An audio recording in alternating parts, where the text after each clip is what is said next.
untuk membangun kerajaan Allah. Nah, teman-teman bicara tentang jalan, lanjut. Mungkin buat teman-teman yang ibu tahu tokoh ini ya. Kalau yang nggak ibu mungkin nggak tahu nama.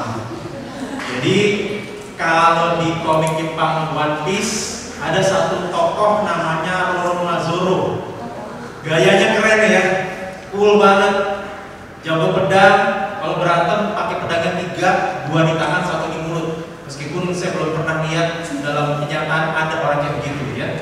Susah banget pakai pedang dengan mulut, potong orang pakai leher, gimana caranya? Bengkok-bengkok ya. Nah tapi meskipun dia jago, keren, cool, tapi salah satu kelemahan dia apa teman-teman? Selalu nyasar ya, selalu tahu tersesat. Jadi meskipun dia jago, keren, luar biasa, cool, tapi dia selalu tersesat, nggak tahu jalan, ujung-ujungnya muter-muter terus. Nah, jadi teman-teman, kalau hari ini kita bicara tentang jalan untuk membangun kerajaan Allah, maka ya kalau karakteristik kita kayak Zoro, maka mau berapapun tahun kita melayani sebagai seksi kelompok kecil, maka kita nggak akan bisa kemudian membangun kerajaan Allah. Kita perlu tahu seperti apakah caranya, kita harus tahu seperti apakah jalannya. Nah, lanjut.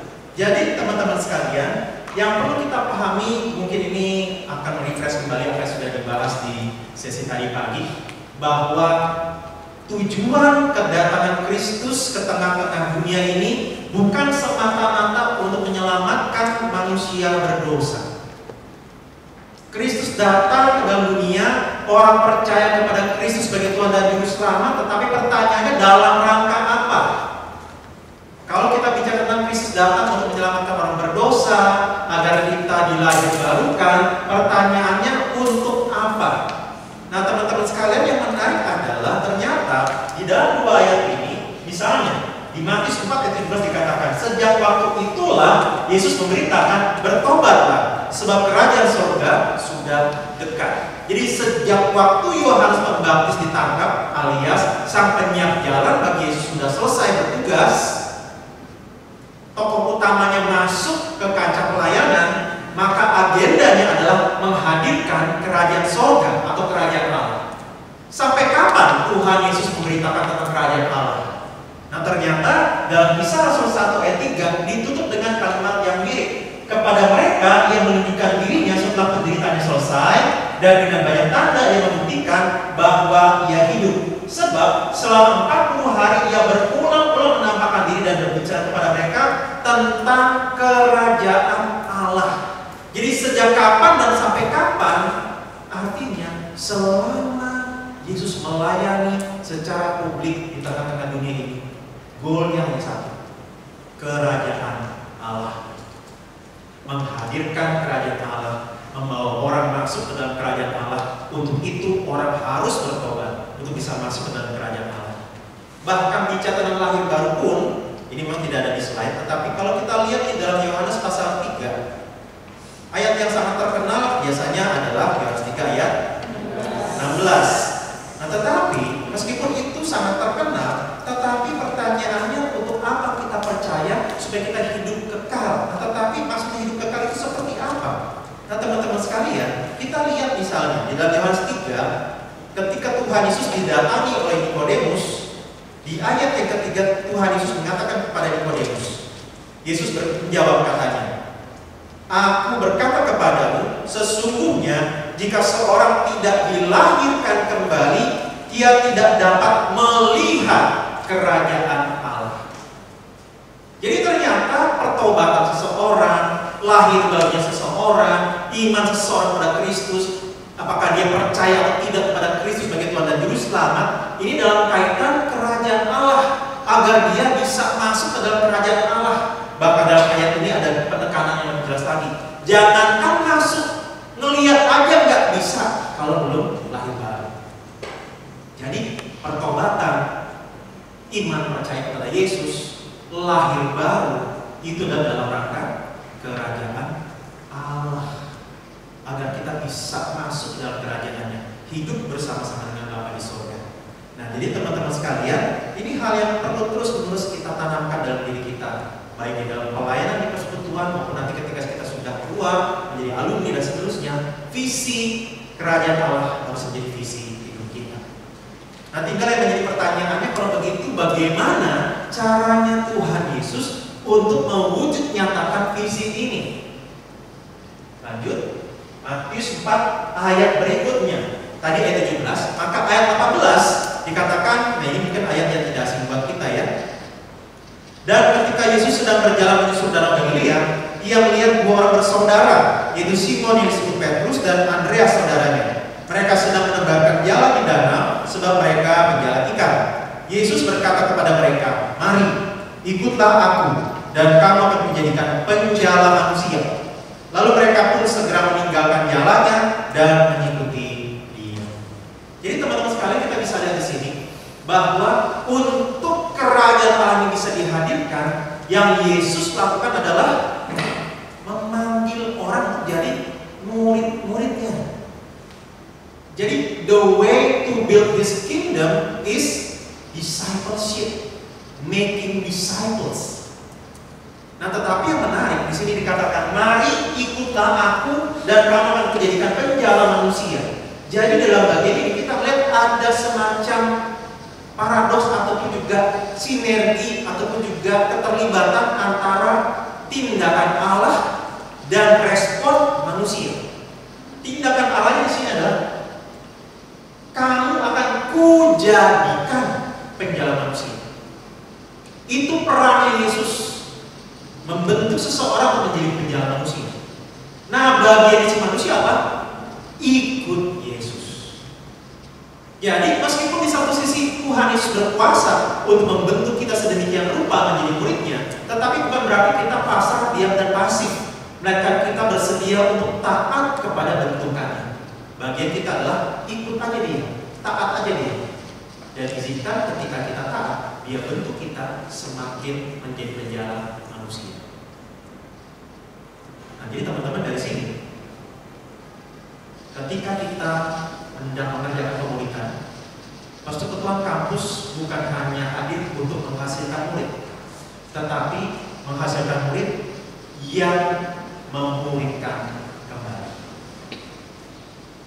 Bukan hanya menghasilkan murid, tetapi menghasilkan murid yang memulihkan kembali. Ada tugas, ada peran, ada tanggung jawab yang tidak boleh dilepaskan. Di satu sisi dia hanya pengikut Yesus umur hidup, tetapi di sisi yang lain dia juga punya tanggung jawab, punya peran, punya bagian untuk memulihkan kembali orang-orang yang lain, agar melalui orang tersebut, melalui kita, Tuhan muridkan orang-orang lain. Nah, jadi teman-teman, inilah yang menjadi goal ini, menghasilkan murid yang memuridkan kembali. Nah, menarik teman-teman, ada sebuah percakapan imajinatif yang dikisahkan dalam buku berjudul Pemuritan Seni yang Hilang. Teman-teman pernah tahu punya bukunya, Pemuritan Seni yang Hilang? Pernah lihat bukunya? Berarti benar-benar hilang ya. Sampai-sampai nggak tahu ya. Nah, jadi teman-teman, dalam buku ini dikisahkan, jadi ada seorang yang mencoba untuk berimajinasi, what if, bagaimana jika Tuhan Yesus naik ke surga sesudah Dia menyampaikan amanat agungnya kepada para murid, sehingga Dia berpisah secara fisik dengan murid-muridnya. Jadi ini sebuah percakapan imajinatif yang membayangkan ketika Yesus selesai menyampaikan amanat agungnya dan naik ke surga, apa yang Yesus lakukan selanjutnya. Nah, dalam buku ini dikisahkan Tuhan Yesus sudah naik ke surga. Kemudian Dia disambut dengan puji-pujian, sorak-sorai, dan panggilan suara surgawi yang menyambut dan mengagungkan Dia. Dan setelah semua paduan suara surgawi ini selesai menaikkan pujiannya, ada satu malaikat Michael, yang datang dan bertanya, dengan segala hormat Tuhan, Engkau sekarang sudah ada di surga. Kalau begitu, apa rencanamu selanjutnya untuk dunia yang kau tinggalkan ini? Tuhan Yesus menjawab, saya serahkan semuanya kepada murid-murid saya. Nah, akhirnya Michael tanya lagi, ya mohon maaf dengan segala hormat, izinkan saya tanya lagi, bagaimana kalau ternyata murid-muridmu gagal? Tuhan Yesus bilang, saya nggak ada rencana lagi. Nah jadi teman-teman, ya kisahnya sampai sini aja ya teman-teman. Imajinasi selanjutnya silakan lanjutkan sendiri. Nah cuma pastinya pesan yang mau disampaikan adalah bahwa rencana Yesus untuk menggerakkan visinya hanyalah pemulihan, bukan yang lain. Nggak ada alternatif lain. Itulah rencananya, itulah misi satu-satunya untuk mewujudkan visi kerajaan Allah. Nah, dengan demikian teman-teman, kita perlu pahami ini, bahwa kalau teman-teman terlibat di dalam pelayanan, khususnya sebagai seksi kelompok kecil, maka kelompok kecil hadir bukan sekedar untuk nantinya dihasilkan pengurus lagi di tahun berikutnya, bukan sekedar dihasilkan adanya panitia ataupun juga PKK baru. Bukan. Lanjut. Ada seorang penulis Kristen dan juga teolog bernama C.S. Lewis. Dia mengatakan demikian. The church exists for nothing else but to draw men into Christ, to make them little Christ. Gereja hadir tidak lain dan tidak bukan untuk membawa orang ke dalam Kristus, untuk menjadikan mereka Kristus kecil. If they are not doing that, all the cathedrals, clergy, missions, sermon, even the Bible itself are simply a waste of time. Kalau mereka tidak melakukan hal ini, bangunan gerejanya, hamba-hamba Tuhannya, gerakan misi, khotbah, pengajaran Alkitab, semuanya hanya buang-buang waktu. Kenapa? Karena tujuannya nggak tercapai. Jadi ada kegiatan, ada kebaktian, ada pengajaran, ada kelompok kecil, itu satu hal. Tapi menghasilkan Kristus kecil itu lain hal. Sehingga teman-teman di sini dikatakan, God became man for another purpose. Allah telah menjadi manusia tidak untuk tujuan yang lain, agar manusia bisa kembali berperan sebagai gambar Allah yang mencerminkan Allah. Nah, jadi teman-teman, kehadiran teman-teman sebagai seksi kelompok kecil di persekutuan kampus masing-masing bukan sekedar untuk mempertahankan adanya kelompok kecil, ataupun bukan sekedar untuk menjaga adanya proses kaderisasi yang terus-menerus bisa berlanjut, melainkan agar terus-menerus dihasilkan Kristus kecil, orang-orang yang menjadi miniaturnya Kristus. Jadi ibarat teman-teman, seperti halnya teman-teman mungkin belum pernah sampai menjelajah seluruh Indonesia, tetapi ketika datang ke Taman Mini Indonesia Indah, setidaknya punya gambaran yang lebih luas tentang Indonesia. Demikianlah kita semua, termasuk orang-orang belum mengenal Tuhan. Mereka belum berjumpa dengan Yesus, bahkan kita juga tidak pernah berjumpa secara langsung dengan Yesus. Tetapi melalui Kristus kecil ini, orang bisa mulai mendapatkan gambaran, orang bisa mulai mengenal siapa Yesus itu. Jadi inilah yang menjadi target kita ketika ada kelompok kecil di kampus. Bukan sekadar bentuk kelompok belajar, kelompok sharing, tetapi kelompok komunitas untuk menghasilkan murid Kristus. Nah, ada seorang hamba Tuhan sudah meninggal tapi ya, lanjut. Ya tadi juga udah. Nah, ini belum tahu ya. Pengen cepet-cepet ya. Bukan cepet meninggal ya. Oke. Nah, jadi ada seorang hamba Tuhan yang sudah meninggal ya. Namanya Rini Padilla. Dia memberikan sebuah kalimat yang sangat menarik sekali, sangat indah sekali dan membantu kita. Dia katakan gini, definisi seorang murid itu apa sih? A disciple is one that confesses Jesus Christ as Lord and lives on the basis of that confession. Seorang murid adalah seorang yang mengaku Yesus Kristus adalah Tuhan dan hidup berlandaskan pengakuan tersebut. He is the Lord of economics, the Lord of politics, the Lord of art, the Lord of natural science, not just my individual Savior. He is the Lord to whom I submit the totality of my life and seek to proclaim Him as the Lord of the whole creation. Jadi teman-teman sekalian, dalam bagian ini Bapak Padilla ini menolong kita untuk melihat bahwa kegiatan kita di PMK bukan semata-mata melakukan kegiatan-kegiatan keagamaan yang kemudian terpisah dengan bidang keilmuan kita. Kadang-kadang orang bisa sangat religius sekali, tetapi gak bisa apa-apa di dalam keilmuannya, atau jahat sekali di dalam pekerjaannya. Kekristenan harusnya tidak demikian. Iman percaya dia harusnya akan terwujud nyata, didemonstrasikan, terlihat di dalam bagaimana dia berkuliah dan bagaimana nanti dia rumah tangga dan bekerja. Kekristenan tidak kemudian membagi dunia menjadi dua, yang sekuler dan yang sakral. Seolah-olah kalau teman-teman jadi auditor, akuntan, atau kerja di Pertamina, itu ya duniawi. Meskipun dia banyak juga ke sana, motivasinya duniawi ya. Tapi bukan berarti setiap orang yang kerja di sana ini perkara duniawi. Yang jadi hamba Tuhan waktu di gereja, oh ini rohani semua, belum tentu. Prinsipnya adalah kalau kita punya keyakinan, saya lakukan ini untuk Yesus yang adalah Tuhan atas seluruh ciptaan, maka itu rohani. Baik kita di persekutuan mahasiswa, baik ketika kita kuliah, baik di dalam pergaulan, baik di rumah, baik di pekerjaan, itu bisa menjadi sesuatu yang rohani ketika kita lakukan itu di dalam dasar pengakuan bahwa Yesus adalah Tuhan atas bidang yang saya geluti sekarang. Ketika saya lakukan ini untuk Kristus, itu rohani. Sebaliknya, meskipun itu ada Alkitabnya yang dibaca, ada doa-doa yang disampaikan, tetapi ketika dilakukan tidak untuk Yesus, itu gak rohani. Bahkan menjadi hamba Tuhan pun belum tentu rohani. Ini sedikit sharing ya. Dulu pernah sebelum saya lulus kuliah ya. Jadi waktu saya dulu kuliah S1 di PAUI, kami ngobrol-ngobrol, saya dengan beberapa teman, dan kemudian ada satu teman dia BTL ya bukan BTS ya, BTS. BTL itu kata tembak langsung. Jadi dia rantau dari Tanah Batak ke Depok. Nah, dia cerita begini.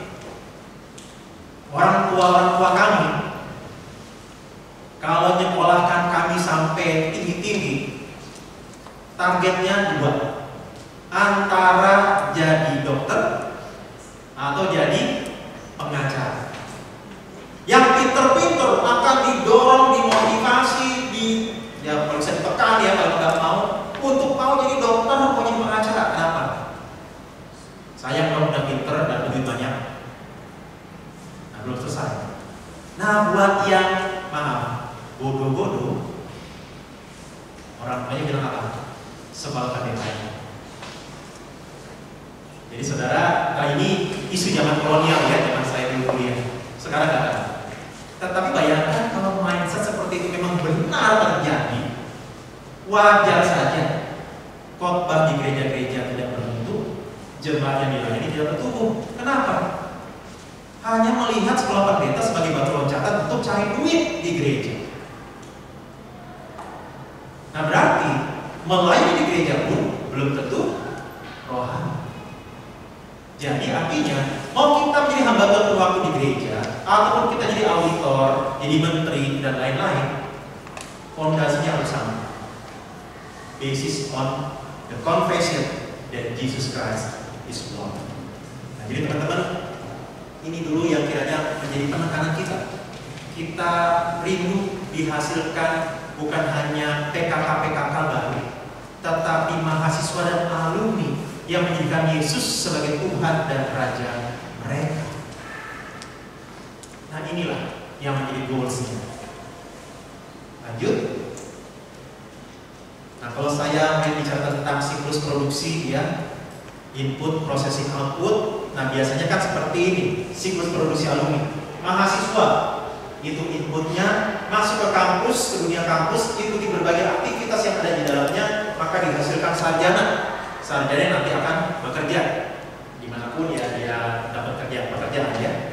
Nah tetapi teman-teman, yang kita rindukan bukan sekedar nanti ada mahasiswa kemudian ikut kegiatan-kegiatan yang ada di kampus dan lulus sebagai sarjana. Yang kita rindukan harusnya lebih dari itu.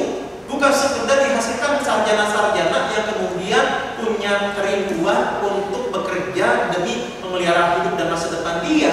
Melainkan lanjut, kita hendak menghasilkan murid sehingga ketika mahasiswa kuliah di kampus, kita rindukan mereka ada dan dilayani di persekutuan mereka, sehingga nantinya ketika mereka jadi sarjana, mereka adalah alumni-alumni yang menyerajakan Kristus sehingga menggarami dan menerangi dunia ini. Sehingga teman-teman, saya ajak kita untuk melihat jauh ke depan, bukan hanya apa yang di depan mata. Yang di depan mata adalah mahasiswa tingkat 1, 2, 3, sampai 4. Kita rindu mereka semua ikut dalam kelompok kecil. Tetapi mari kita lihat jauh lebih panjang lagi, jauh lebih ke depan lagi. Dalam artian, apakah teman-teman punya kerinduan bahwa kalau mereka ikut kelompok kecil, kita pengen mereka jadi kayak apa ya? Pernahkah kita bertanya seperti ini? Di dalam kelompok kecil yang kita layani, ataupun di kelompok kecil yang kita ikut di dalamnya, ataupun kita sebagai seksi kelompok kecil. Waktu kalian ingin supaya maba tingkat 1 ini ikut kelompok kecil, rindu nggak kita agar ini satu saat ini mereka bisa jadi alumni yang menggarap bangsa dan negara? Kalau belum, ya saya harap momen ini menjadi kesempatan itu. Jadi setiap kali teman-teman mulai mengerjakan aktivitas kalian sebagai seksi kelompok kecil, kiranya itu yang kalian lihat. Saya pengen dia ikut kakak. Kenapa? Saya pengen dia nanti jadi alumni yang menggarami dan menerangi bangsa. Nah, teman-teman, kalau hari ini kita bicara pemuritan, atau sesi ini bicara pemuritan, maka sebenarnya seharusnya pemuritan itu dilakukan oleh semua komponen yang ada di persekutuan mahasiswa. Jadi lanjut, kira-kira bagannya begini, bahwa persekutuan mahasiswa itu ibaratnya ya ini kayak rumahnya atau atapnya. Nah, ditopang oleh adanya kelompok kecil dan persekutuan besar. Nah, cuman ini bukan sekedar bicara tentang interaksi di antara mereka, tetapi diharapkan ada fondasi yang lebih kuat lagi, yaitu hubungan pribadi dengan Tuhan.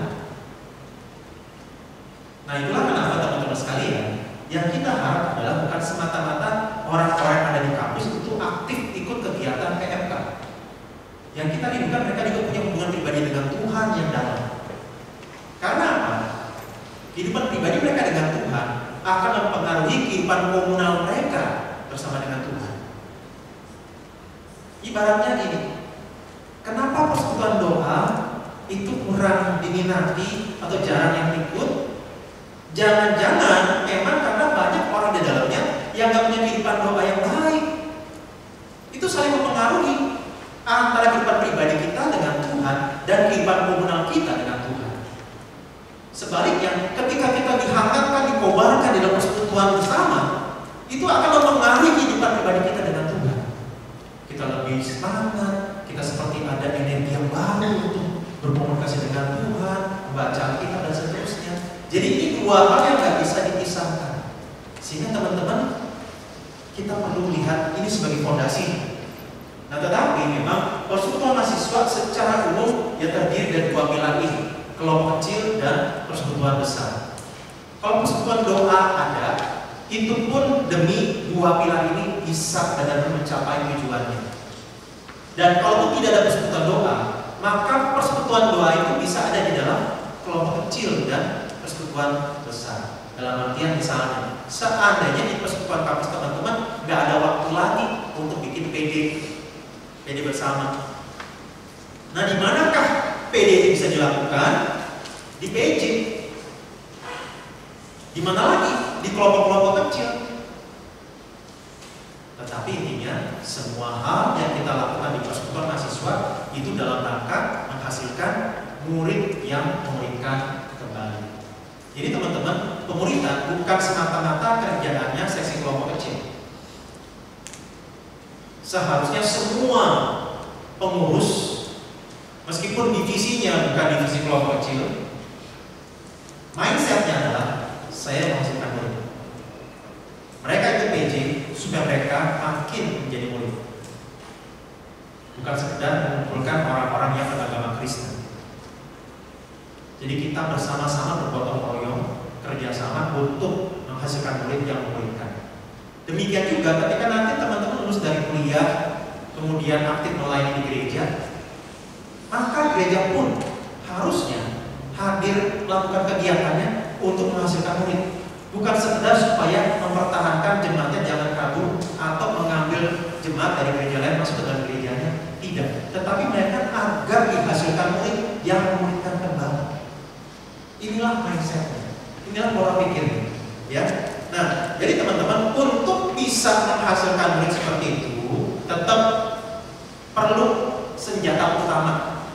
Senjata utamanya apa? Kelompok kecil. Nanti kita akan lihat kenapa. Ya. Nah, jadi untuk kita bisa menghasilkan murid, ini kira-kira sistematisasinya. Ya. Ada semacam siklusnya, silakan. Jadi seseorang itu untuk bisa menjadi murid yang memuridkan kembali, yang pertama, yang paling mendasar, orang itu harus diinjili.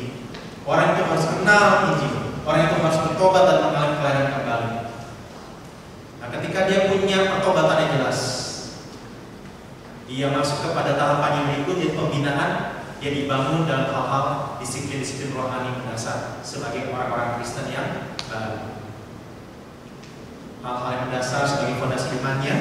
Dan baru kemudian di dalam waktu tertentu kita harap dia bisa melayani kembali. Kalau dalam tahapan yang pertama dan kedua dia dilayani, tahapan ketiga dia belajar untuk melayani lagi. Dia diberi untuk memberi, dilayani untuk melayani, dikasih untuk mengasihi. Nah, sampai tahapan tertentu, suatu saat setiap teman-teman akan lulus dari perkuliahan. Karena itu maka proses pemuridan yang baik adalah proses yang menolong untuk akhirnya setiap mahasiswa siap diputus masuk ke dunia alumni. Banyak kali teman-teman, kelompok kecil pemuridan ataupun bahkan pemuridan di banyak persekutuan mahasiswa sangat kurang dalam bagian pemutusan. Sehingga akhirnya apa? Banyak mahasiswa Kristen termasuk aktivis-aktivisnya waktu mau lulus kuliah bingung, nanti mau kerja jadi apa ya? Mau ngelamar sebagai apa ya? Nah, kalau di sini teman-teman yang stand udah jelas ya arahnya kemana. Tetapi buat kampus-kampus yang lain secara umum, waktu mau lulus kuliah baru mulai mikir-mikir kerjanya di bidang apa ya? Apakah akan tekuni bidang yang sama dengan bidang studi saya? Kadang-kadang udah mulai bingung. Dan akhirnya apa? Begitu lulus kuliah, yaudah deh, lapangan pekerjaan apa aja saya akan masukin lamaran saya. Jadi asal nembak. Nah, kenapa? Karena memang jangan-jangan tidak disiapkan waktu masih di mahasiswa. Dan waktu mahasiswa tidak benar-benar secara intensional mengarahkan. Nah, sebenarnya teman-teman di bidang kelompok kecil, kalianlah yang mengawal ini, yang mengawal siklus ini bisa berjalan dengan baik. Nah, sehingga teman-teman lanjut, jangan sampai seperti ini. Mungkin teman-teman pernah lihat ya, bagaimana seekor hamster ya ditaruh di sebuah kandangnya, di situ ada rodanya. Kalau kita lihat dia lari-lari, kayaknya seneng ya, lucu, imut, semangat sekali. Padahal mungkin kita tahu betapa capeknya dia di sana, gitu. Tapi ya karena imut, ya udah kita senang melihatnya. Dan bisa jadi mungkin kita tambahin rodanya ya, biar kalau udah bosan di roda pertama pindah ke roda kedua. Tapi yang kenyataannya dia nggak kemana-mana. Capek iya, tapi nggak kemana-mana. Dan justru ini menjadi pertanyaan buat kita, apakah kita melayani capek tapi ya nggak kemana-mana? Dalam artian nggak ada arah jelas itu mau diarahkan kemana, mau sampai mana, mau mencapai apa. Nah, karena itu teman-teman, lanjut. Saya kutip satu bagian dari firman Tuhan di Kolose 1 ayat 28-29. Dialah, dia yang masuk di dalam Kristus, Kristuslah yang kami beritakan. Apabila tiap-tiap orang kami nasihati dan tiap-tiap orang kami ajari dalam segala hikmat untuk memimpin tiap-tiap orang kepada kesempurnaan dalam Kristus. Itulah yang usahakan dan perlukan dengan segala tenaga sesuai dengan kuasanya yang bekerja dengan kuat di dalam aku.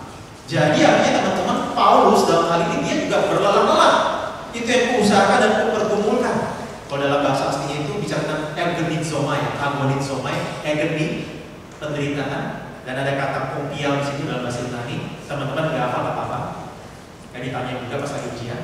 Nah, tetapi maksudnya waktu dibilang kata kopial di sini kupergumulkan itu seperti orang pekerja kasar yang bekerja sampai capek membanting tulang. Paulus mau bilang begitu. Saya bekerja keras melayani sampai secapek-capeknya.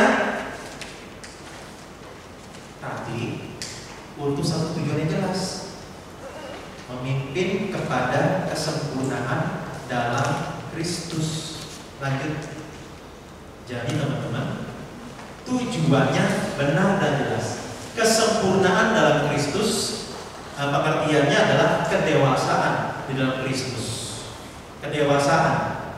Jadi bukan hanya bicara kesempurnaan. Kalau kesempurnaan kan sepertinya udah lengkap sekali ya. Tetapi kalau dalam bahasa Asia menggambarkan kedewasaan, berarti tersirat nuansa. Lanjut, sudah ya. Ada pertumbuhan. Orang nggak mungkin langsung tiba-tiba dewasa. Ada pertumbuhan dari bayi, balita, anak-anak, remaja, pemuda, dewasa.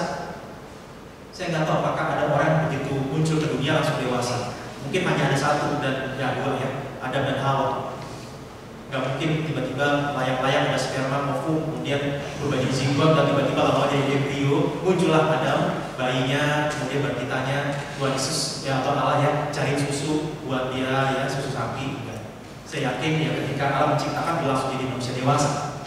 Nah cuman ketika di sini dikatakan kedewasaan ada proses pertumbuhan sehingga ada tahapan. Nah cuma teman-teman artinya dalam hal ini kita perlu tahu bahwa ada profil yang mau kita capai. Orang seperti apa yang mau kita hasilkan berdasarkan tahapan yang ada. Nah sekarang teman-teman, kenapa tadi saya bilang kelompok kecil menjadi tulang punggung bagi komunitas di persekutuan? Lanjut. Karena ini bukan maksudnya membuat teman-teman lebih percaya diri dengan divisi kalian dan memandang rendah divisi acara, bukan. Saya nggak berharap seperti itu dan jangan sampai. Tetapi kondisinya ini seperti ini ya. Teman-teman lihat di bagian sebelah kanan persekutuan besar. Polanya, kecenderungannya, tema-tema persekutuan besar atau persekutuan Jumat atau persekutuan jemaat biasanya berulang setiap tahun. Kenapa demikian? Karena biasanya memang persekutuan Jumat itu menjadi konsumsi utama bagi mahasiswa baru. Dari tema pertama sampai tema terakhir di sepanjang akhir tahun itu, tema-temanya misalnya apa? Tentang pertobatan, ya tentang kasih Allah, keselamatan, yang dosa sebelumnya, kemudian saat teduh, doa, persekutuan, pelayanan, kesaksian. Tahun depannya apa? Ngulang lagi biasanya. Kenapa? Persekutuan besar, meskipun memang menarik karena bisa menyambut banyak orang datang, tapi tujuannya hanya untuk umumnya, mahasiswa tahun 1. Ketika kita berharap, ketika misalnya ambil contoh, misalnya saya waktu pas dulu kuliah S1 di MIPA UI sebagai mahasiswa baru di tahun 97, jauh ya, ada yang udah lagi? Nah, jadi waktu pas saya masuk kuliah di sana sebagai mahasiswa baru, tema-tema tadi saya dapat. Nah, waktu saya pengen dapat tema yang lebih lanjut bagi pertumbuhan iman saya nggak bisa berharap banyak. Kenapa? Karena tahun depannya saya jadi kakak kelas, masuk lagi anak baru. Kalau di persekutuan Jumat konsumsinya untuk anak tingkat 2 seperti saya, gimana anak tingkat 1 bisa dapat pertumbuhan rohani? Langsung lompat, ibaratnya anak bayi suruh makan kerupuk, nggak bisa, belum ada giginya. Dan memang jangan diharapkan kalau banyak makan kerupuk juga ya, micinnya nanti radang juga. Nah cuma teman-teman, itu memang polanya. Jadi makanya kalau teman-teman lihat di dalam prosesnya penginjilan, maka dalam bagian penginjilan kita masih bisa lakukannya di persekutuan besar, lihat tanahnya gereja, dan itu bisa saling melengkapi dengan kelompok pemuritan atau kelompok itu ya, kabaran Injilnya. Di beberapa PMK namanya KPD, di yang lain namanya KPIPA ya, kelompok IPA, bukan PKK-nya pegang IPA ya, kumpulin anaknya bandel kan. Itu kabaran Injil dalam Alkitab. Jadi itu masih bisa saling melengkapi. Waktu masuk dalam kelompok kecil, bisa tentang disiplin rohani dasar, tentang pertumbuhan iman, masih bisa saling melengkapi. Nah tetapi begitu untuk tahapan lanjutan, untuk kita bisa lebih diperlengkapi dalam melayani, apalagi diutus sebagai alumni, udah nggak bisa.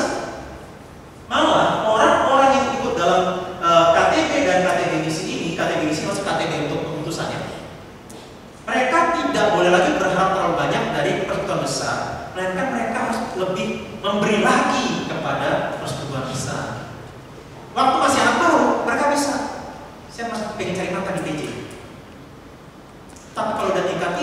bisa, kamu harus melayani di PJ. Nah, inilah kenapa lebih sulit ngajak anak tingkat 3 dan 4 datang ke PJ. Karena udah bukan konsumsi mereka lagi. PJ umumnya untuk tingkat 1 dan tingkat 2. Jadi PJ itu ibarat rumah, itu adalah pintu masuknya. Begitu udah masuk, kelompok kecil lah yang akan mengawal mereka untuk bertumbuh lebih progresif.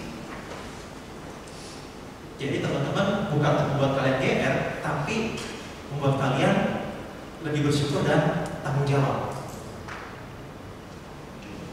Tugas kalian berat ini ya. Bukan sekedar nyambut orang, tapi orang bisa ini bisa bertumbuh lebih lanjut. Jadi jangan diam dulu ya. Ini ada beban soalnya. Nah, jadi teman-teman ini ya, justru pertumbuhan yang bisa membuat mereka sampai disiapkan untuk bermisi, itu kalian yang mengawal, kalian yang menjaganya, kalian yang terus menguatkan, memotivasi dan bahkan mungkin mengevaluasi, sehingga mereka siap untuk diutus ke dunia alumni. Nah, untuk itu teman-teman, bagaimana kita bisa lihat bahwa orang ini sudah bisa masuk kepada tahapan pembinaan, orang ini sudah bisa masuk dalam lipat ganda atau ternyata belum? Bagaimana kita bisa tahu?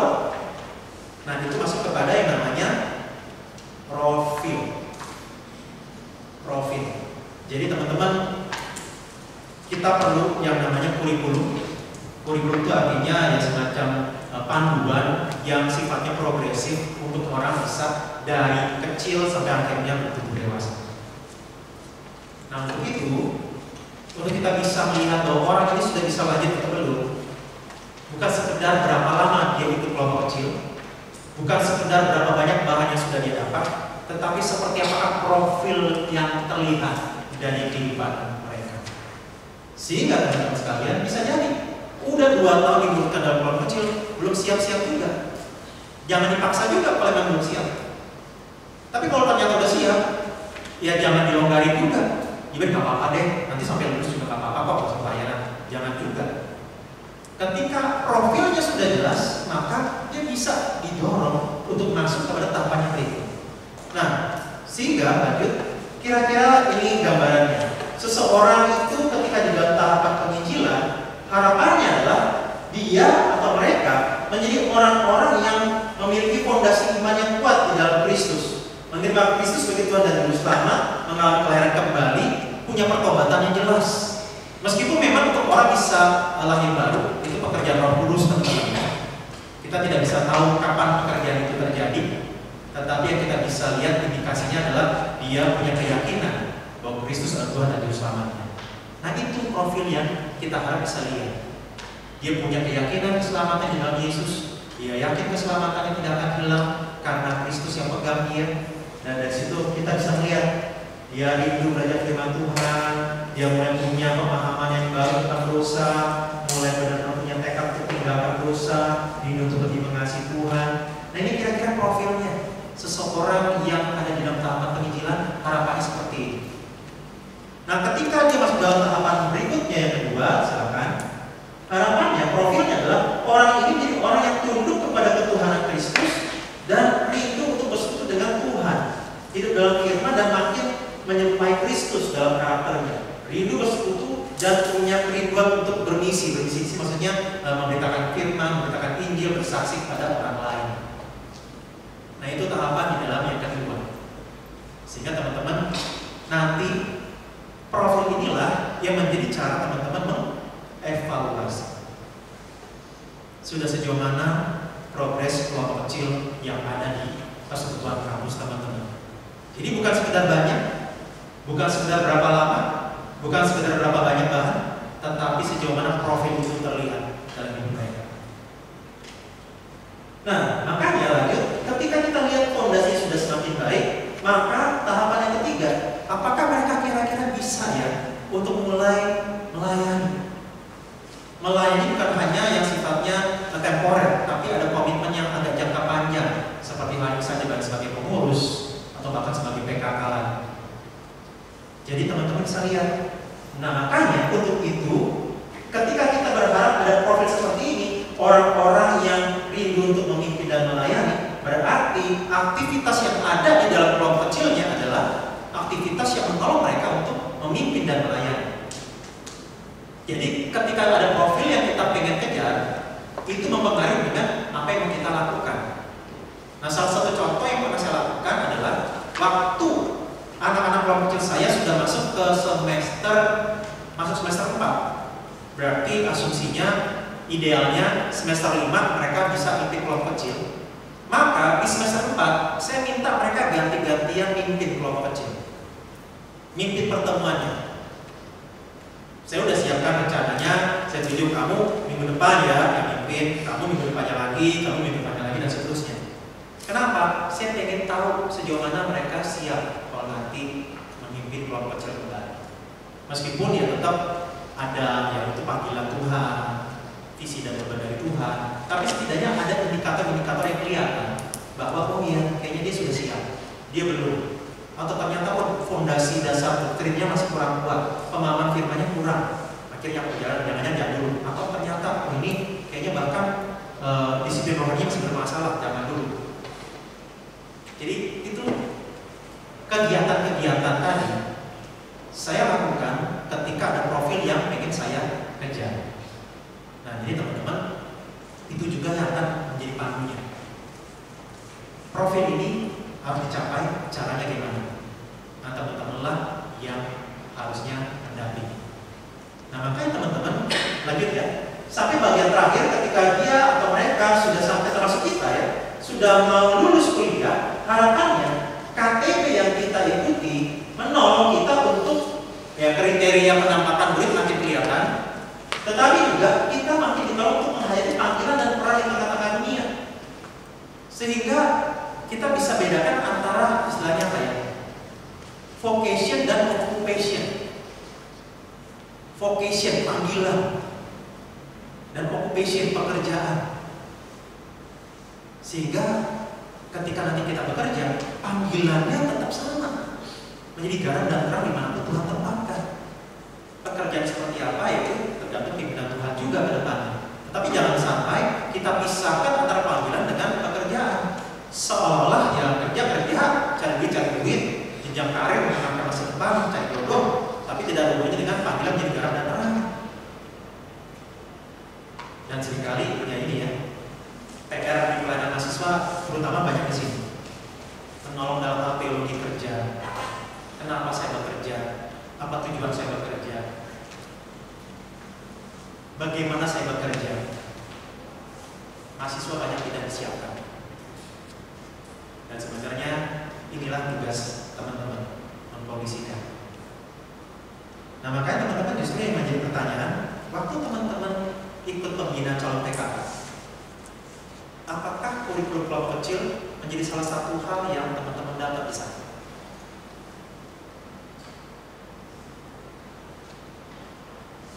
Oh ya, lupa tanya dulu. Teman-teman di sini sudah mimpin kakak semua? Ada yang kan mimpin kelompok kecil atau belum mimpin kelompok kecil? Ada? Ada ya. Nah, teman-teman, inilah salah satu hal yang perlu menjadi perhatian.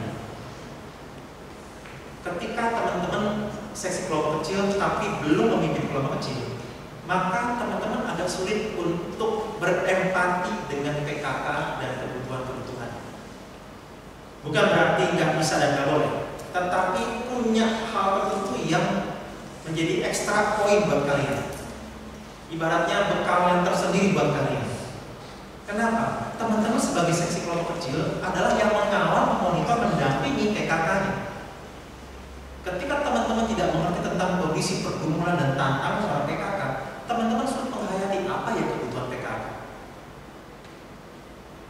Jadi sebenarnya, kalaupun di dalam seksi kelompok kecil atau divisi kelompok kecil ada seksi kelompok kecil yang belum menjadi pemimpin, diharapkan setidaknya kabitnya, ketua bidang kelompok kecilnya adalah PKK, sehingga bisa lebih menyelami pergumulan para PKK. Dan ketika nanti mengajak para PKK untuk ayo komit sama-sama, kejar lagi pertemuan, jangan biarkan, jangan kasih kendor, maka para PKK akan melihat dia, kamu juga PKK, kamu punya tantangan yang sama dengan kami, studi juga sama, bahkan double, kamu pengurus sekaligus PKK, saya hanya PKK. Kalau kamu bisa seperti itu, kenapa saya enggak? menjadi satu bonus, tanda kutip ya, ketika teman-teman seksi kelompok kecil sekaligus memimpin kelompok kecil. Nah, tetapi bukan berarti akhirnya yang masih AKK yang sejak selesai retret koordinator langsung besok dibubarkan, yang disuruh mundur semua, bukan ya, disuruh keluar semua, enggak, terlalu sadis ya. Tapi justru teman-teman sekarang, kalaupun teman-teman adalah seksi kelompok kecil tetapi belum memimpin kelompok kecil, sekarang coba tempatkan diri sebagai AKK. Kalian pengen apa sih dari PKK kalian? Apa yang kalian harapkan dari PKK kamu? Nah, tuangkan itu dalam program sebagai divisi kelompok kecil. Sehingga nantinya PKK ibaratnya dapat feedback. Oh, jangan-jangan mungkin yang perlu saya perbaiki adalah apa? Bagaimana memimpin kelompok kecil dengan lebih kreatif, tidak membosankan, lebih banyak hal-hal yang aplikatif, bukan hanya konsep dan teori. Meskipun tetap dua-duanya yang dibenturkan ya. Artinya ini dua hal yang sangat baik sekali.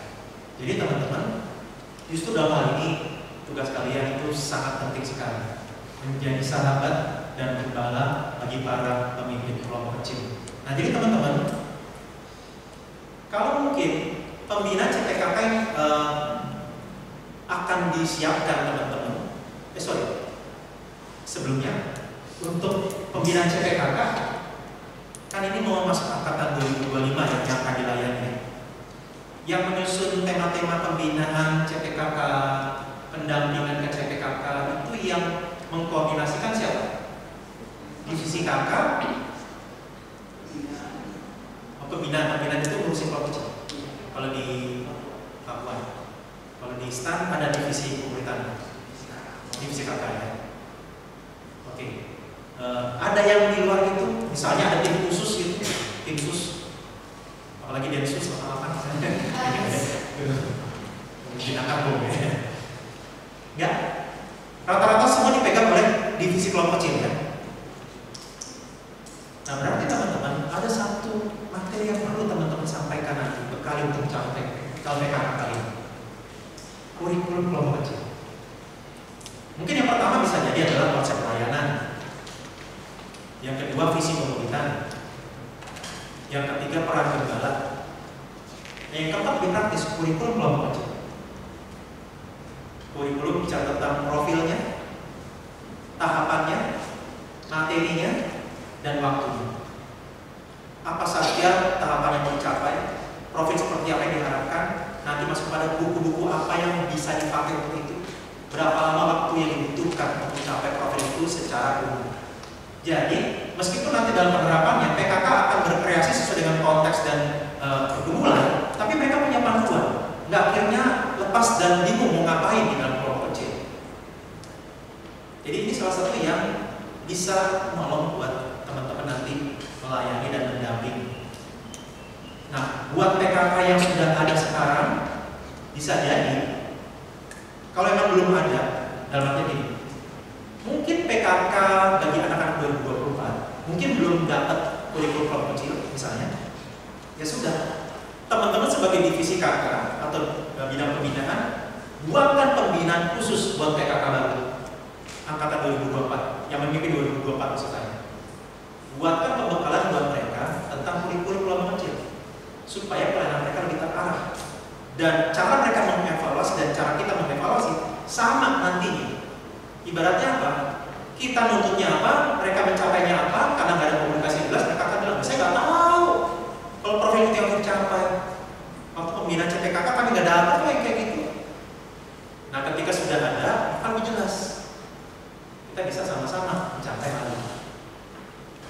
Jadi sampai sini teman-teman, semoga kita bisa lebih terarah lagi ya di dalam pelayanan.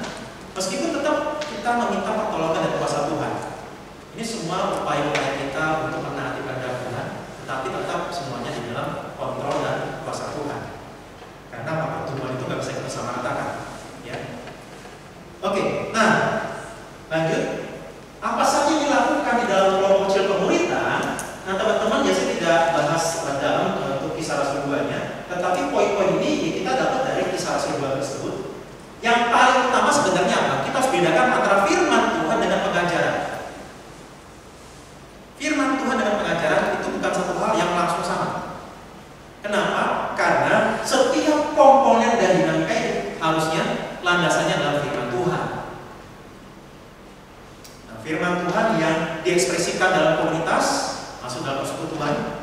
Firman Tuhan yang menolong kita untuk memuji dan mengarahkan diri pada Allah, penyembahan. Firman Tuhan yang menolong memperdalam iman kita, pengajaran. Firman Tuhan yang menolong kita memberi keluar dari kelompok kecil kita, pemutusan. Jadi kita bedakan antara firman Tuhan dengan pengajaran.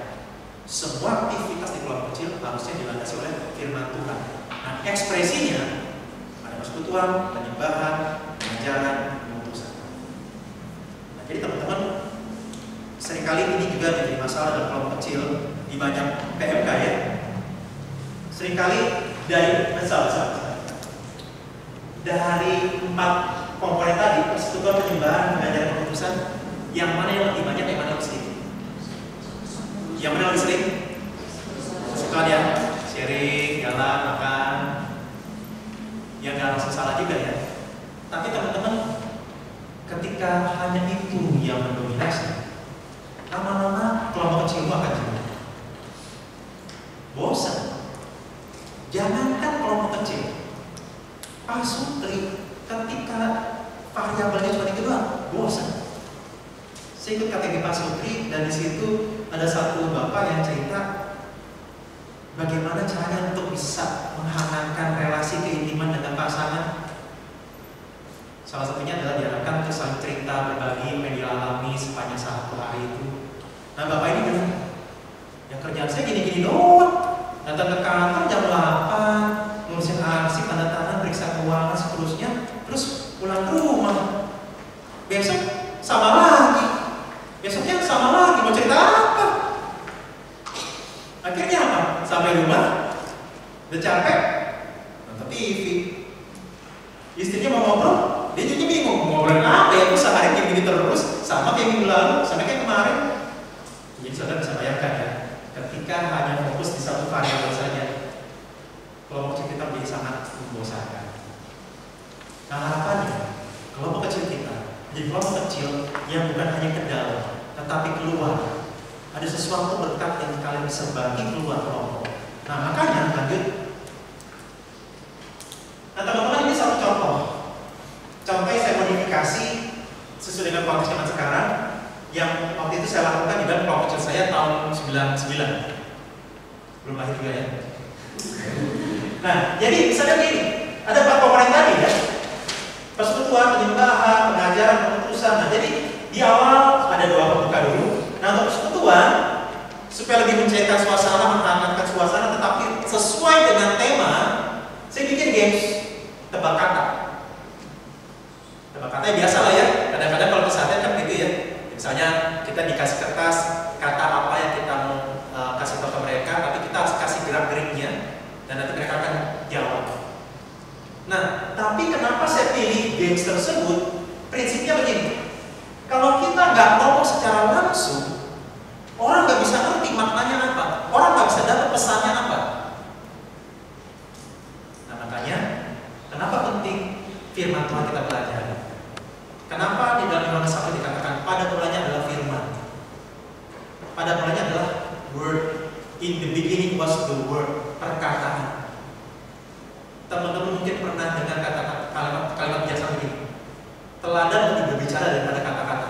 Sering dengar itu ya? Teladan lebih berbicara daripada kata-kata. Tapi pertanyaannya, teladan apa yang mau disampaikan kalau nggak ada kata-katanya? Jadi tetap butuh kata-kata. Kita butuh firman. Nah, jadi itu kenapa gamesnya saya sesuaikan dengan tema di hari itu. Lalu kemudian ada lagu penyembahan yang saya pilih, ada lagu persiapan firman, pelajari MHB bab 4, kemudian ada komitmen.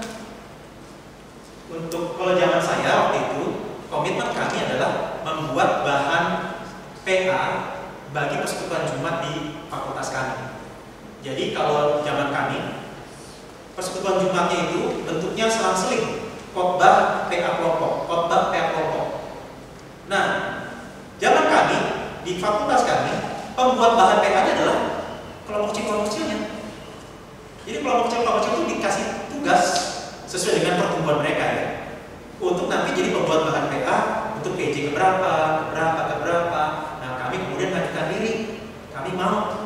Meskipun ya ujungnya saya juga sih yang banyak mendampingi ya, tapi paling nggak menolong mereka untuk ini kami sedang menerapkan apa yang kami pelajari. Nah, tapi mungkin di PJ teman-teman nggak seperti itu. Rata-rata khotbah ya. Nah, tapi kalaupun nggak ada hal yang seperti saya lakukan, misalnya ajak mereka untuk punya komitmen, posting di IG apa yang mereka nikmati di saat teduh mereka setiap hari. Posting di IG mereka, tadi story atau apa. Jadi itu sebagai satu kesempatan untuk mereka membagikan firman Tuhan yang mereka pelajari, termasuk sekalian PKK-nya ngecek, oh ini udah satu. Lumayan kan? Ya sambil jalan minum air. Baru kemudian doa komitmen dan teman-teman. Jadi teman-teman dari sini, dari contoh ini, sebenarnya regenerasi yang sehat kita bisa lakukan di dalam kelompok kecil. Belajar untuk jadi sesi acara di mana? Kelompok kecil. Saya belajar mendesain, merancang pertemuan, kan mirip kayak lagi bikin PJ. Lagunya, firmannya, bentuknya. Latihan jadi sesi acara, latihan jadi MC-nya juga. Ya kalau saya bisa main gitar, ya saya jadi gitarisnya juga. Cuma saya nggak bisa ya. Terus kemudian latih untuk belajar Alkitab, menggali firman di kelompok kecil. Jadi sebenarnya teman-teman banyak hal yang bisa dieksplor dan dimaksimalkan di dalam kelompok kecil. Termasuk regenerasi yang sehat, bukan regenerasi yang paket kejar tayang, tetapi regenerasi yang mungkin jangka panjang. Makanya teman-teman perhatikan tadi di Matius 4, Tuhan Yesus begitu ketemu Simon dan Andreas, dibilangnya apa? Ikut aku, kamu akan menjadikan penjala manusia. Dari awal Yesus sudah bilang, ibarat contoh begini, waktu kalian ikut kelompok kecil pertama kali, PKK kalian langsung bilang, kita kelompok kecil yuk. Nanti gue pengen lo jadi PKK lagi. Waktu kalian ikut kelompok kecil, PKK kamu ngomong gitu kan? Di pertemuan pertama, kita kelompok kecil yuk. Karena nanti 2 tahun lagi kalian akan pimpin. Ada nggak PKK kayak gitu ngomong? Di pertemuan pertama ada ya? PKK kamu lakukan dalam gitu ya di pertemuan pertama ya? Gimana rasanya? Awalnya kayak takut sih, kayak gimana nih, kayak udah langsung dikasih kayak nanti jadi pemimpinnya gitu, kayak jebak. Kayak rasa jebak ya? Oke. Nah berarti PKK yang lain nggak ngomong gitu karena takutnya mereka ini ya, angkatannya langsung kabur ya. Karena udah langsung jebak nih. Nah tapi teman-teman, kita bisa lihat Tuhan Yesus sudah punya target di awal. Nah tinggal penerapannya, apakah PKK di kampus semua akan begitu? Itu ya hasil pergumulan bersama dengan Tuhan ya. Cuman setidaknya di dalam diri si PKK sudah punya target. Kiranya setiap mereka jadi PKK. Nah teman-teman, bicara tentang komunitas persekutuan, saya fokus pada bagian yang terakhir ya. Salah satu permasalahan dalam kelompok kecil selain waktu itu seringkali jadi masalah ya. Yang kedua adalah konflik dalam relasi PKK AKK atau sesama AKK. Nah teman-teman, ya kita sebagai sesi kelompok kecil bisa jadi kita menjadi penengah di dalam konflik tersebut. Nah karena itu lanjut. Saya kutip kalimat ini sangat indah sekali. Pride is concerned with who is right. Humility is concerned with what is right. Kesombongan fokusnya kepada siapa yang benar. Tapi kalau kerendahan hati fokus kepada yang benar apa. Sehingga teman-teman, kalau nanti satu saat kalian menjadi penengah di dalam konflik yang ada dalam kelompok kecil, BPKK ke AKK, AKK ke AKK, ataupun antar kelompok kecil kawan. Fokusnya bukan saya mau belain yang mana ya, tetapi yang benar yang mana. Kadang-kadang itu faktornya adalah like and dislike. Tetapi ketika kita berdoa adanya kerendahan di dalam diri kita dan orang yang berkonflik, kiranya what is right ini menjadi panduan. Nah teman-teman, salah satu hal lagi karena itu berkaitan dengan relasi, harapannya adalah lanjut kepedulian, perhatian, kedekatan. Kelompok kecil bukan sekedar kelompok pendalaman Alkitab. Kelompok kecil bukan kelompok sharing. Kelompok kecil apalagi bukan kelompok belajar. Kalau belajar kelompok itu ada kelompoknya sendiri.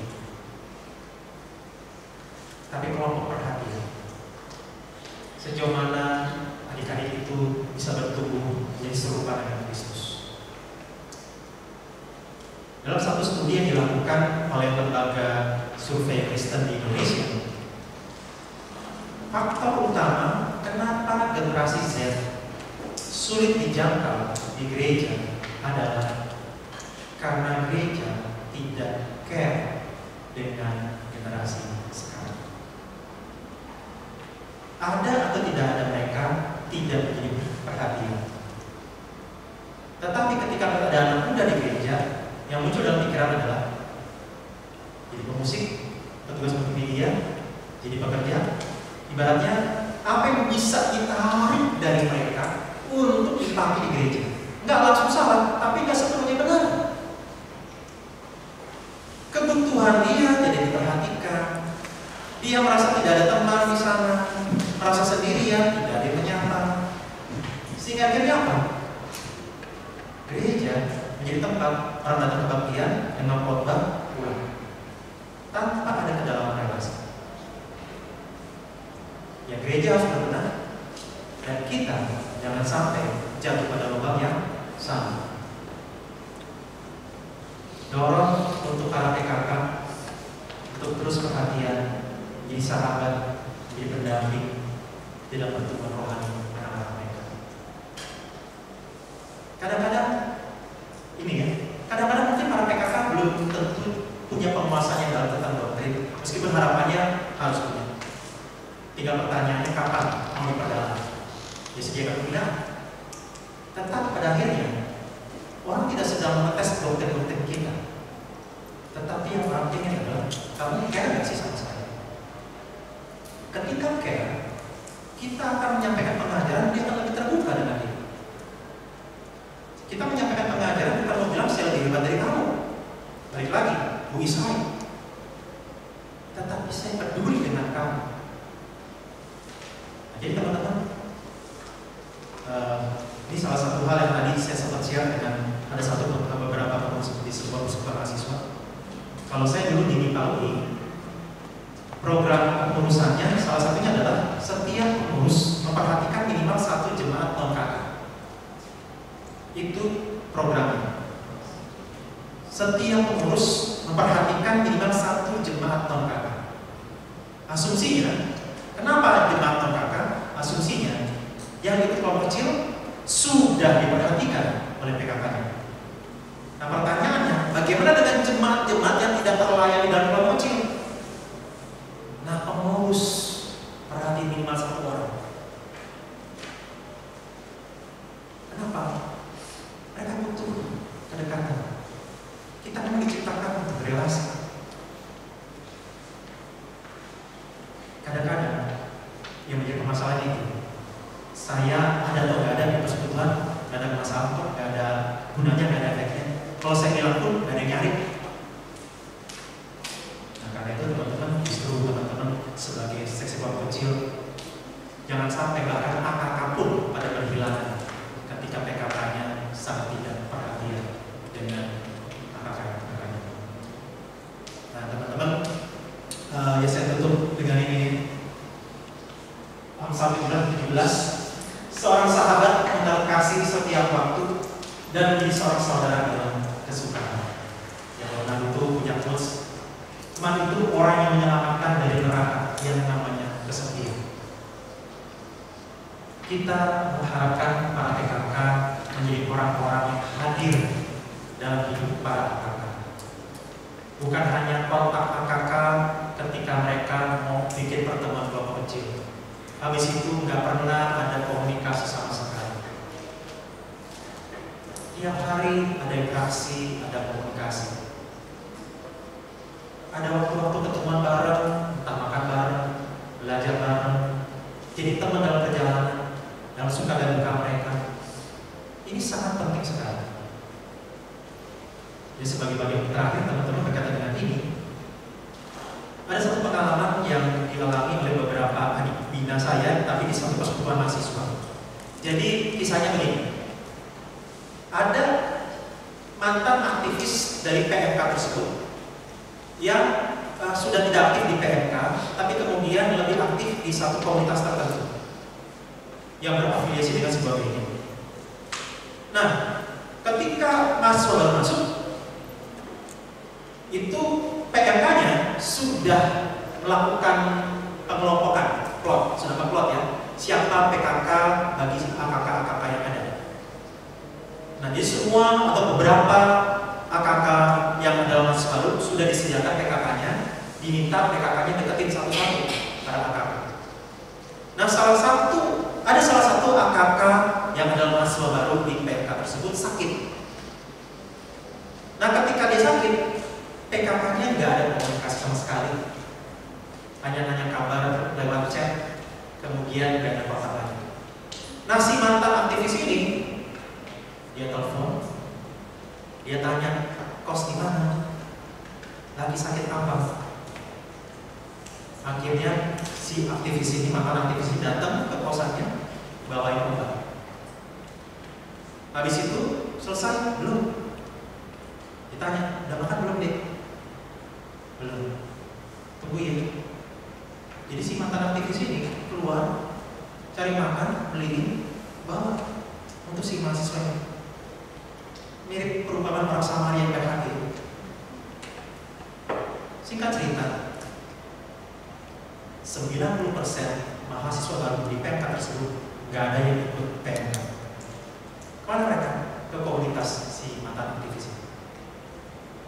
Terlepas dari benar atau enggaknya komunitas ini, kepedulian, jadi sahabat, itu satu hal yang sangat penting. Jangan sampai kualitas baik yang kita miliki tidak dinikmati oleh jemaat gara-gara kita tidak care dengan mereka, nggak nyampe dengan mereka. Jadi sahabat, teman-teman sebagai sahabat bagi para PKK, dan PKK jadi sahabat bagi AKK. Oke teman-teman, sampai sini dulu materinya.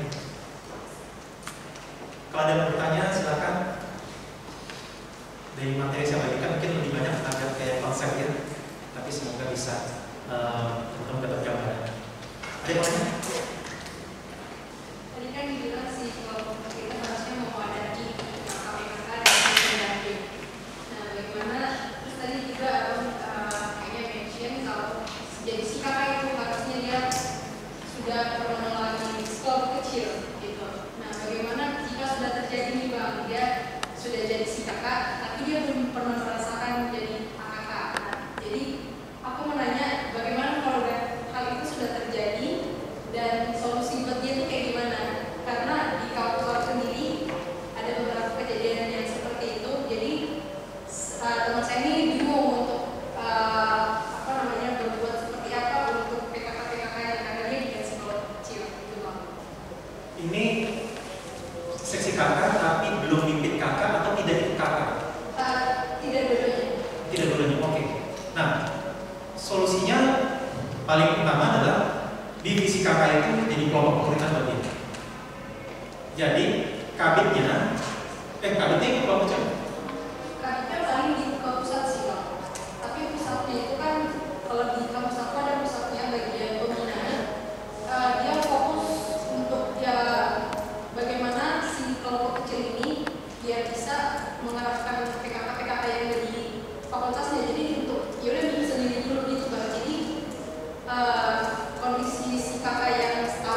Ibaratnya mungkin namanya tetap rapat, tapi agendanya adalah lagi KTB istilahnya.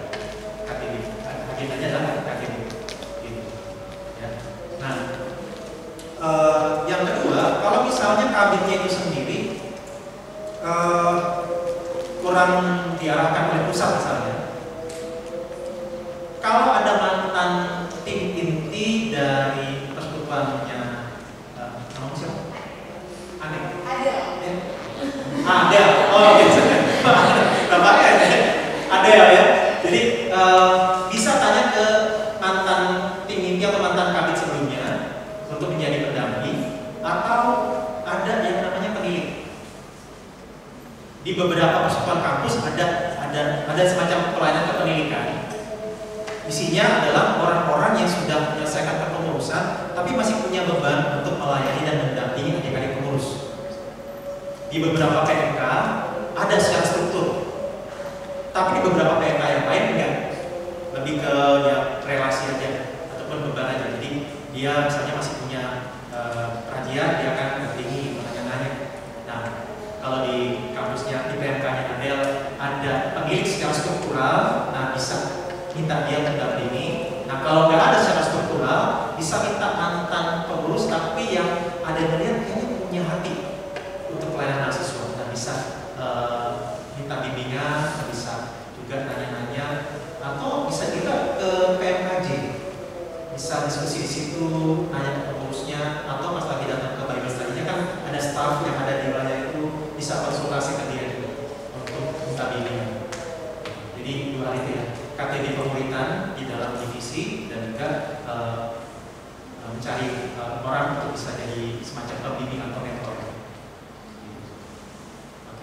Latar belakang, aku kan dari UPN ya. Iya, dari UPN. Jadi latar belakang PMK UPN ini kita sampai sekarang belum ada terbentuk kelompok kecil karena pas COVID kemarin itu alumninya udah mulai hilang-hilangan gitu loh Kak. Nah, tadi aku dapat materinya banget dari Bang Ade kalau awalnya itu kan kita harus ada penginjilannya, di mana penginjilan itu kita harus melakukan PIPA. Nah, pengurus tahun lalu itu kita udah melakukan PIPA itu.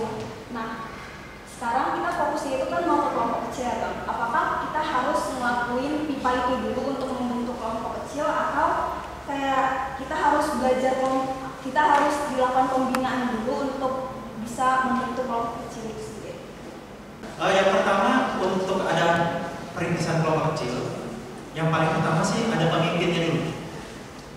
Karena pemimpin kelompok kecil itu faktor yang paling menentukan di bawah Tuhan ya. Yang paling utama Tuhan sih. Ya. Cuma yang kedua pemimpin. Kenapa? Pemimpin ini yang mempengaruhi dia untuk mengajak AKK, mencari AKK dan mengisi pertemuan KK. Jadi ada 4 faktor yang mempengaruhi keberlangsungan kelompok kecil. Yang pertama yang pasti Tuhan ya. Ada kuasa, waktu dan kedaulatan Tuhan. Kita nggak bisa lewat dari situ. Nah yang kedua PKK-nya. PKK-nya, kualitasnya, bebannya, kerinduannya. Nah yang ketiga, kadang-kadang ini PKK-nya bagus, tapi kok anak-anaknya tetap nggak bertumbuh.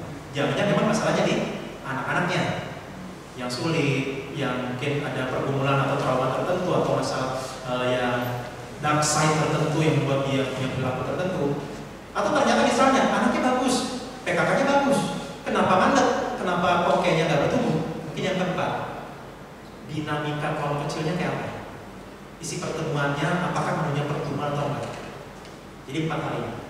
Nah makanya kalau mau merintis kelompok kecil, ya Tuhan yang paling rindu ya. Kita nggak bisa mengelak itu, Tuhan yang paling rindu ada pemuritan.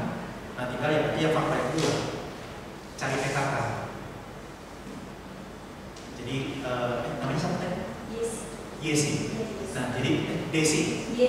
Yesi. Nah jadi coba Yesi dan teman-teman cari, adakah PKK, adakah orang yang terbeban untuk menjadi pemimpin kelompok kecil di PMK UPN. Nah kalau ternyata misalnya teman-teman cari nggak ada, nah pertanyaannya dari antara Yesi dan teman-teman ada beban untuk memimpin kelompok kecil nggak? Nah ketika sudah ada beberapa orang, nah yang menjadi pertanyaan berikutnya kan tadi faktor ketiga, AKK-nya. Apakah sudah ada mahasiswa yang mau dikelompok kecilkan atau dikelompok pipakan. Nah, kalau sudah ada pertanyaannya, sudah ada di sini dalam artian mereka sudah mau atau kalian harus deketin dulu. Kalau sudah mau, itu enak banget. Para pemimpin nggak perlu kejar-kejar, tinggal tawarin, yuk mau yuk ikut kelompok kecil saya. Nah, kalau ternyata belum mau alias baru terdata sekian mahasiswa baru, berarti para PKK ini yang ada, yang bersedia ini ya harus deketin satu-satu. Jadi teman, dan bisa jadi prosesnya mungkin beda seperti tadi. Karena apa? Kalau yang tadi kan ibaratnya PKK ada, mahasiswanya mau kelompok kecil, langsung jadi wadah. Nah, kalau ini bisa jadi adalah harus pendekatan dulu satu-satu. Gitu. Jadi ketika pendekatan satu-satu, ada 1-2 orang yang bersedia, ya udah jalan aja. Nah, nanti kalau misalnya ada lagi yang mau, nggak apa-apa. Nah, teman-teman gini, ketika misalnya yang kadang-kadang menjadi pertanyaan begini, misalnya saya mimpin kelompok kecil, AKK-nya ada 4, di tengah perjalanan ada lagi 1 yang nambah. Nah, kira-kira gimana? Kita terima atau enggak?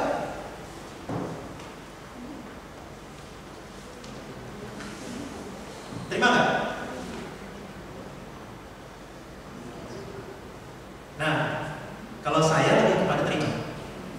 Ini pendapat pribadi ya. Karena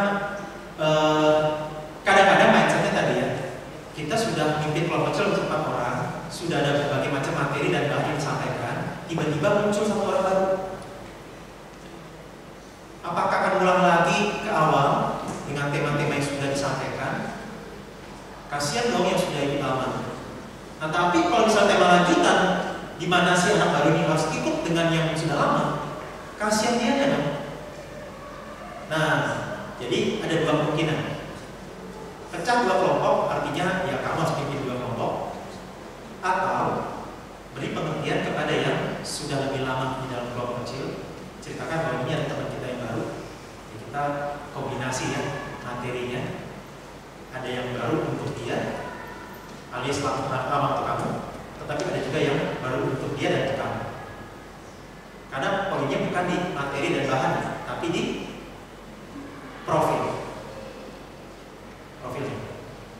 Jadi misalnya tadi ya, sudah ada 2 atau 3 orang aja mahasiswa baru yang mau ikut kelompok kecil, jalanin. Nah, tinggal pertanyaannya di event ini yang mana? Anak-anak barunya sudah bersedia minta di kelompok kecilkan, atau teman-teman sendiri yang mau cari mahasiswa baru? Yang mana? Jadi kalau di tahun lalu itu kita kalau di PMK ada proker gitu kan bang, namanya itu pekabaran Injil. Nah, tahun lalu kita udah dapat, puji Tuhan ada lumayan banyak 30-an orang. 30 maba ya? 30 maba yang bersedia untuk melanjutkan di kelompok kecil ini. Tapi permasalahan dari kita sendiri itu kita belum ada PKK, dan kita pengurus yang lalu itu baru pipa aja. Jadi kita itu bingung mau mulai dari mana kan bang? Apakah kita harus melakukan penginjilan dulu ke mereka, kita lakuin pipa itu, atau kita lanjut ke kelompok kecil aja? Jadi kita kayak clueless gitu loh bang. Alumni juga mereka baru nyampe di pipa aja, mereka belum sampai ke kelompok kecil. Jadi kita juga nggak tahu mau melanjutinnya gimana. Oke, berarti sudah ada momen penginjilan buat 30-an anak ini ya. Nah, pipa, kelompok pipa itu sebenarnya adalah kelompok penginjilan juga. Jadi sebenarnya tahapan penginjilan tadi, makanya tadi ada 2 yang panahnya ya. Jadi penginjilan itu kita bisa lakukan di persekutuan besar, bisa juga dikombinasikan dan dilakukan di kelompok kecil, maksudnya wadah yang kecil, namanya kelompok pipa. Nah, kalau ternyata 30-an anak ini sudah diinjili dan mereka rindu untuk bertemu dalam kelompok kecil, intinya adalah disediakan kelompok buat mereka, tinggal materinya apakah pipa lagi, penginjilan lagi, atau lanjut kepada pembinaan berikutnya, itu tergantung karakteristik mereka.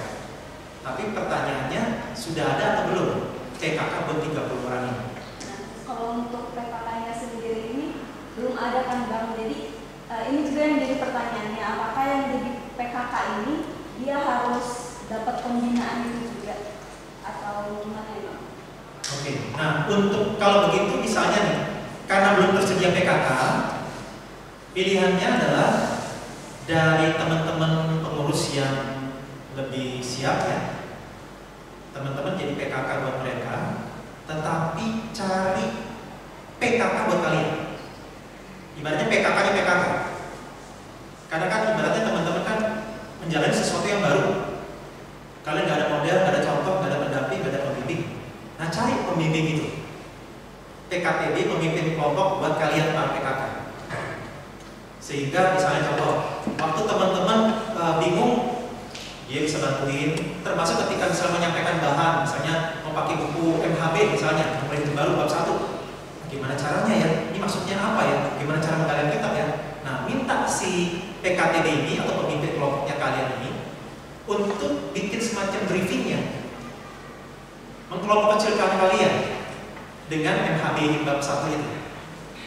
Jadi itu ya, jadi maksudnya di dalam keterbatasan sumber daya kalian memberi diri sebagai PKK, tapi kalian pun dikelompok kecilkan atau dimuridkan juga oleh orang lain, entah ini kakak kelas, entah ini mungkin kakak pembina, atau yang kedua. Nah, ini sebenarnya salah satu yang tadi sempat saya lupa sampaikan, ada yang namanya PKK misi. Jadi sebenarnya salah satu keindahan dari kesatuan tubuh Kristus dalam lingkup persekutuan mahasiswa adalah ada PMK yang bermisi mengirimkan PKK ke kampus atau fakultas atau universitas lain.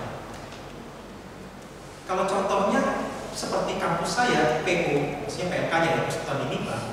Bagaimana persekutuan di MIPA ada? Itu ketika Tuhan utus mahasiswa dari teknik UI, namanya Bang Mamakul Sagala. Dia datang untuk mencari mahasiswa di MIPA untuk bisa diinjiling dan dikelompok kecilkan. Nah, ketemulah dengan Bang Daltul namanya. Dilayani, dimuridkan, ya singkat cerita muncullah persekutuan mahasiswa di Fakultas MIPA. Jadi maksudnya sebenarnya salah satu keindahan yang mungkin sekarang sulit muncul ketika ada PO yang satu bermisi menolong PO yang lain. PMK yang satu bermisi memutus SDM-nya untuk melayani PMK yang lain. Nah, jadi sebenarnya itu bisa saja terjadi ya. Dalam artian mungkin Desi bisa share ke PMKJ wilayahnya kondisinya seperti apa. Nanti bisa doa ke situ sama-sama dengan pengurus PMKJ. Nah, pengurus PMKJ bisa share. Kira-kira ada nggak PMK yang misalnya jumlah PKK-nya ternyata lebih dari yang dibutuhkan misalnya.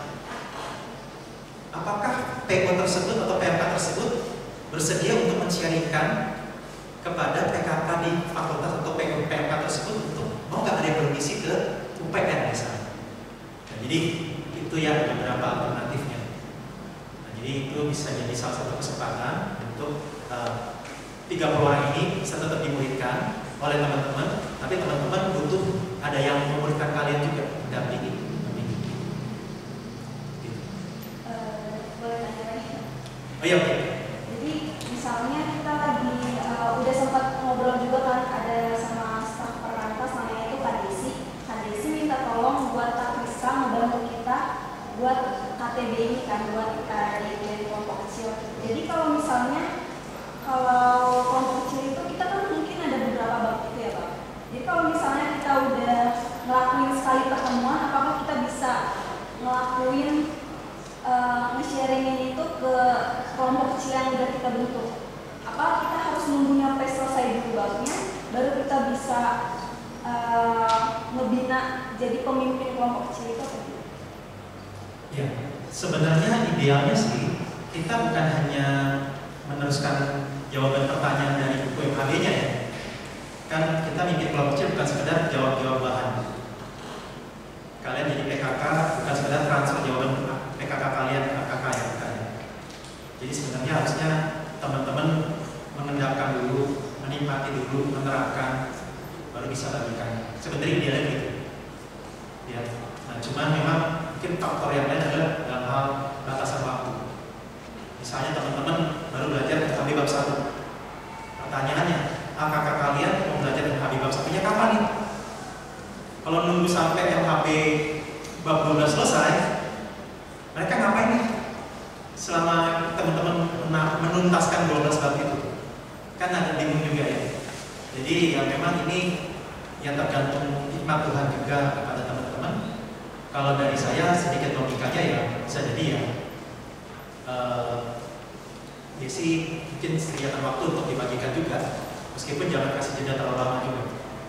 Ya, jadi ya, dipersiapkan oleh Kak Krista misalnya tadi, terus ya udah cari waktu juga untuk ya jangan lama-lama untuk bagikan juga kepada kakaknya. Karena semakin lama kakak ini gak didampingi, ya mereka akan lari nanti pas. Jadi ini kasus khusus ya, kasus khusus ya. Karena kondisi memang spesial bukan yang normal. Karena kasus khusus ya mau tidak mau ya mungkin seperti tadi tidak ideal. Jadi selesai didapat ya direnungkan ya langsung bagikan, dapat bagikan. Oke, waktunya sudah habis ya. Oke teman-teman ya mohon maaf waktunya sudah habis dan mungkin next time teman-teman bisa sharing atau tanya ke saya atau mungkin bisa konsul dengan penulis atau staf perkantor di KMKJ Dunia masing-masing untuk hal ini ya. Kita tutup dalam doa teman-teman. Mari kita berdoa. Bapak Surgawi, biarlah materi ini meskipun tidak bisa banyak hal dan secara lengkap kami dapat untuk semakin melengkapi kami dalam melayani sebagai divisi kelompok kecil di persekutuan kami masing-masing. Tetapi kiranya hal-hal yang prinsipil, hal-hal yang paling fondasional itu Engkau tanamkan di dalam hati kami, sehingga ketika kami melayani di bidang kelompok kecil kami, di kampus kami masing-masing, Tuhan tolong kami untuk menggerakkan pemuritan di kampus kami, agar terjadi gerakan pemuritan di mana dihasilkan murid yang memulihkan kembali orang-orang yang beriman kepada Kristus dan menjadikan pengakuan imannya itu sebagai landasan hidup dia, menjadikan Kristus sebagai Tuhan atas hidup dia, atas keluarga dia, atas studi dia, atas pekerjaan dia, ambisi, cita-cita dan bahkan relasinya. Ya Tuhan, inilah doa kami, dan kalau ada hal-hal yang kami butuhkan sebagai tindak lanjut dari kapsel ini, biarlah Tuhan juga pimpin dan sediakan, sehingga melaluinya kami semakin dimaksimalkan untuk menggerakkan pemuritan di PMK kami masing-masing. Inilah doa kami Bapa, kami menyerahkan diri kami masing-masing untuk sesi